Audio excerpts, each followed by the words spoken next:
کے لیے ہے, تمہارا کام دوسروں تک اسلام بتانے کے لیے ہے. کفار مکہ بھی یہی چاہتے تھے, عتبہ بھی یہی چاہتا تھا, ابو جہل بھی یہی چاہتا تھا, شیبہ بھی یہی چاہتا تھا کہ دین محمدی مکہ ہی کے اندر سمٹ کر کے رہ جائے, مکہ کے باہر نہ جائے. لیکن یاد رکھیے گا, نور خدا ہے, کفر کی حرکت پہ خندہ زن, پھوکوں سے یہ چراغ بجھایا نہ جائے گا.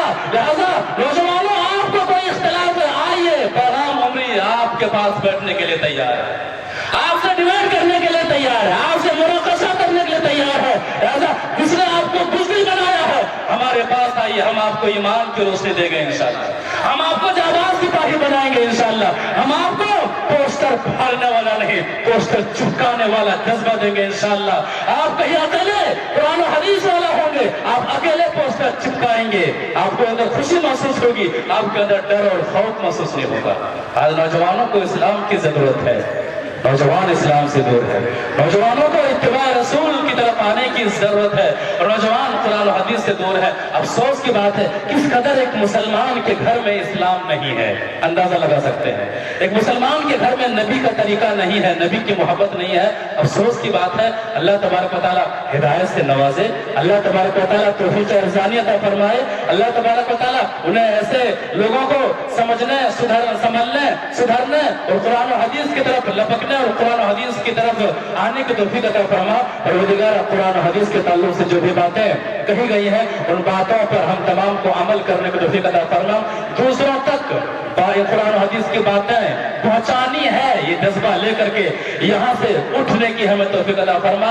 قرآن و حدیث کا فہم جن کے پاس جتنا ہے, اس اعتبار سے ہر شخص وہ دائی ہے, ہر شخص وہ دوسروں تک قرآن و حدیث کی باتیں فہم سلف کی روشنی میں پہنچانے کے تعلق سے مکلف ہے. پروردگار, ہمیں قرآن و حدیث سے عملی محبت کرنے کی توفیق عطا فرما. قرآن و حدیث کا ہم سب کو قرآن و حدیث کی باتیں دوسروں تک پہنچاتے رہنے کی توفیق عطا فرما. تو ہمیں جب تک اس دنیا کے اندر زندہ رکھ, ایمان اور اسلام کی حالت میں زندہ رکھ, اور جب ہمارا خاتمہ ہو تو خاتمہ بالخیر ہو. آمین یا رب العالمین. السلام علیکم ورحمۃ اللہ وبرکاتہ.